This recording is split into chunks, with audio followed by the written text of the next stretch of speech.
Ya, pemirsa, keberhasilan penerapan sejumlah kebijakan dalam mengatur arus mudik akan diterapkan kembali dalam mengatur arus balik yang mulai berlangsung hari ini. Dan untuk mengetahui bagaimana persiapan Korlantas Polri dalam mengatur arus balik, kita telah terhubung dengan Kombes Pol Benyamin, yakni Kepala Bagian Operasional Korlantas Polri. Selamat pagi, Pak Benyamin. Selamat pagi, Mbak Ajeng. Ya, Pak Benyamin, kemarin sudah arus mudik lancar, sekarang hari ini sudah mulai mengatur arus balik. Nah, apa yang menjadi perhatian atau persiapan dari Polri sendiri untuk mengatur arus balik? Ya, seperti apa yang sudah kita rencanakan bahwa arus balik itu akan kita prediksi terjadi hari ini ya, pada tanggal 7 hari Jumat, dan nanti akan kita mulai pemberlakuan one way itu sampai ke arah Cikampek Utama.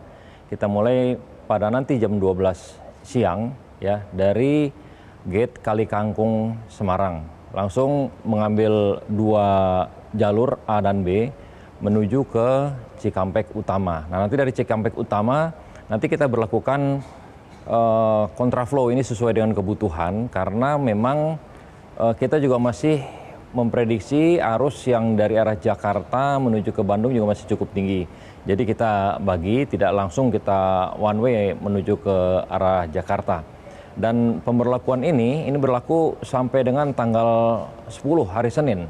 Ya, jadi walaupun prediksi tingginya arus balik ini kita perkirakan adalah tanggal 8 dan 9.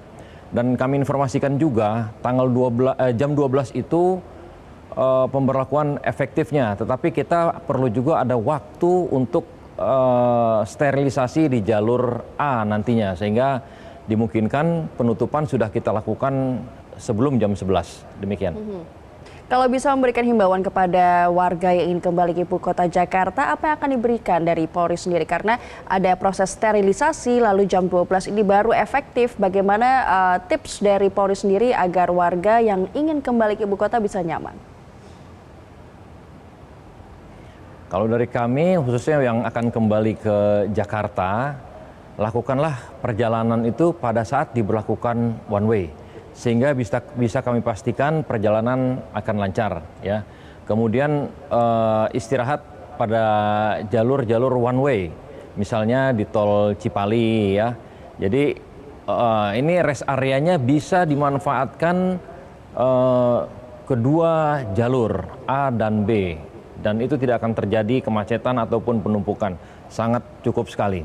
Dan hindari untuk beristirahat ataupun berhenti di rest area tol Cikampek antara kilometer 70 sampai dengan ke arah Cawang ya. Karena di tol Cikampek ini, rest area ini akan kami lakukan buka tutup. Jadi kalau nanti mengharapkan berhenti di sana, totonya kita tutup, kasihan tidak bisa beristirahat ataupun melakukan pengisian BBM ya. Jadi kami sarankan untuk berhenti pada rest area di tol Cipali, dan jangan berhenti di bahu jalan, sangat berbahaya sekali. Demikian.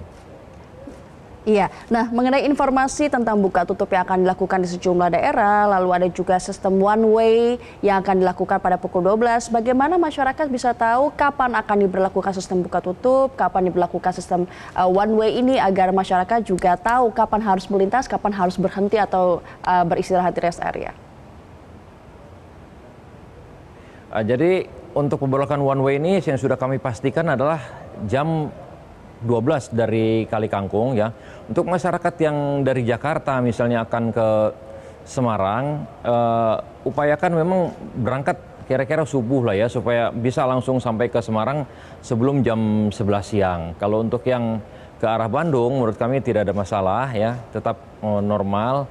Tapi pada saatnya nanti apabila terlambat di perjalanan, nanti kami akan keluarkan semua ke arah Pantura. Dan saat ini juga Pantura menurut kami masih cukup kondusif, masih cukup lancar, tidak ada masalah, karena tidak akan bertemu dengan arus balik yang dari arah timur, khususnya para pengendara sepeda motor, karena untuk yang menuju ke arah timur Semarang ini ataupun Cirebon mengambil jalur yang di sebelah kiri.